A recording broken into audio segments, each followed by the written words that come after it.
Hello, I'm in a 2012 Kia Optima, and today I'm going to show you to add coolant. So first you make sure the hood's open, and then we'll go to the passenger side here, and you should see a couple caps. This would be the primary spot you add to. Make sure the vehicle's off and is cool before you do anything with this. So if it's hot, this coolant builds up to a boil under pressure, so if you open these up while it's hot, especially if it's on, it might bubble out some hot poison at you.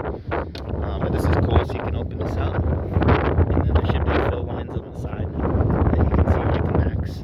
There is a full and a low, so you want it to be close to this F line. And typically you want to add the same type of coolant, so the same colors to match up, same brand if you can when you add it. So with your jug, whether you pour straight in here with the funnel, you just add until you get to the level you need, and then close this up. And you also want to check around for any possible leaks, so look for little puddles of coolant underneath, possible hoses, any cracks. Sometimes these reservoirs can get cracked too, so check for that.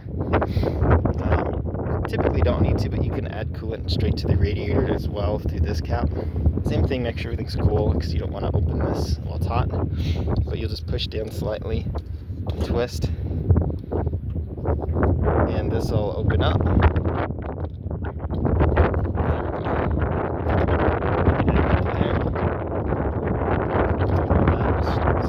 Tight.